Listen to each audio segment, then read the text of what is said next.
朋友们，大家好！今天我们来维修一台威力的5公斤的全自动洗衣机，就是这一台。它的故障现象是洗不了衣服，然后呢，脱水的时候还有点噪音。我们一个一个问题解决吧。我们来先试一下能够正常开机的，我们选择到单独脱水吧，按启动。脱水的时候啊，他说有点噪音，我们等他打开这个排水电机的时候啊，来，听到没有？应该是有点东西掉到里面去了。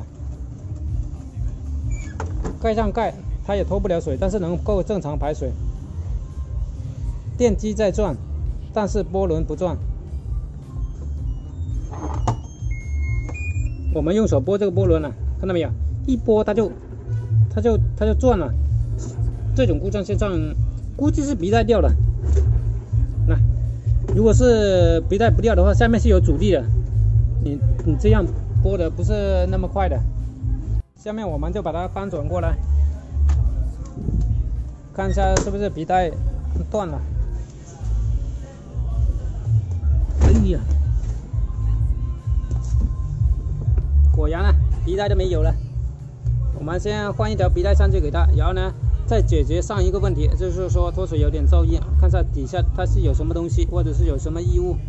先给它换一条皮带，换皮带很简单的，我就不拍给大家看了。换皮带很简单的，从里面挑一台差不多的皮带，然后呢换上去。如果这个皮带啊，你那个有点宽了，你就调这旁边，它旁边有一个螺母的，看到没有？这个地方，然后呢，再有这两边，它都有一个可以调的，可以调节这个皮带的松紧的，这样就可以了。现在我们就解决下一个问题，我们去脱水看一下，它有那个噪音，看一下里面到底掉了什么东西进去。他说脱水有噪音，下面我们来试一下它脱水到底有什么噪音，我们来听一下。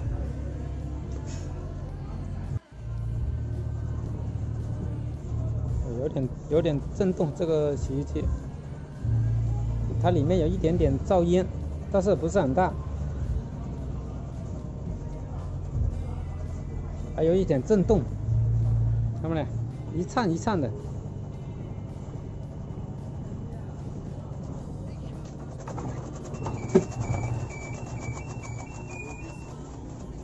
这个就要打开这个上盖，再把这一层的盖子打开，可以看到底下，看到里面掉了什么异物进去。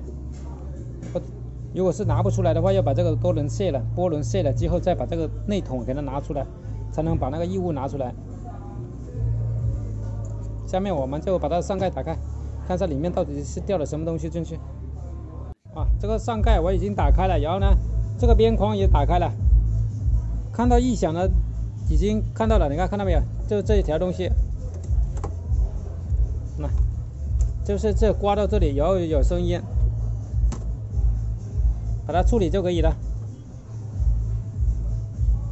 好了，本次视频就跟大家分享到这里，感谢各位网友的观看。喜欢观看我视频的朋友，给我点关注、点赞、转发，谢谢。我们下期再见，拜拜。